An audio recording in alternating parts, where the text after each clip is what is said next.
আসসালামু আলাইকুম। ভূমিকম্প একটি প্রাকৃতিক দুর্যোগ। এ ব্যাপারে আগে থেকেই কোনো অগ্রিম সতর্কবার্তা পাওয়া যায় না। তাই আমরা যদি ভূমিকম্পের সময় কিছু পদক্ষেপ গ্রহণ করতে পারি, আমরা ভূমিকম্পের ক্ষয়ক্ষতি থেকে কিছুটা হলেও রক্ষা পেতে পারি। ভূমিকম্পের সময় আমরা কি করতে পারি বা আমাদের কি করণীয়, সে ব্যাপারে আজকে আমি কিছু গুরুত্বপূর্ণ আলোচনা করব। ১.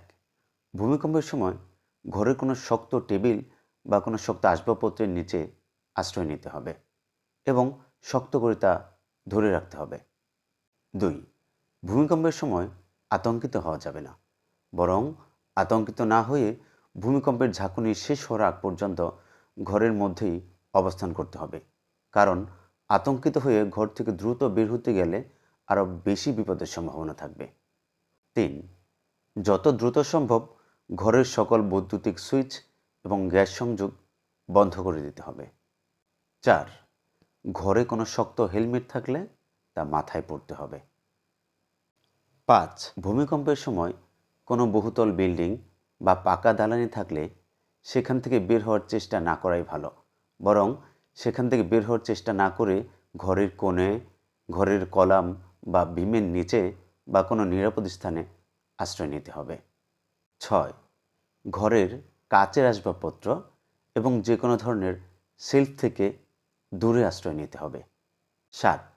বাড়ির আশেপাশে যথেষ্ট পরিমাণ ফাঁকা জায়গা থাকলে বা কোনো মাঠ থাকলে সেখানে গিয়ে যত দ্রুত সম্ভব আশ্রয় নিতে হবে।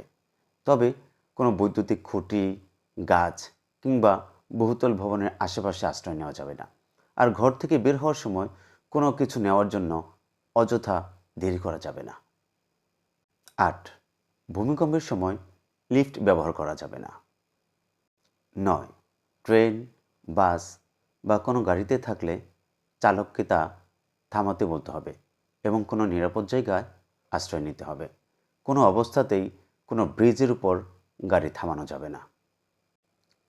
এতক্ষণ আমি যে পয়েন্টগুলো নিয়ে আলোচনা করলাম, ভূমিকম্পের সময়ে আমরা যদি এই পয়েন্টগুলো যথাযথভাবে মেনে চলতে পারি, তাহলে আমরা ভূমিকম্পের ক্ষয়ক্ষতি থেকে কিছুটা হলেও রক্ষা পাব। মহান আল্লাহ তাআলা আমাদেরকে ভূমিকম্পের ক্ষয়ক্ষতি থেকে রক্ষা করুন।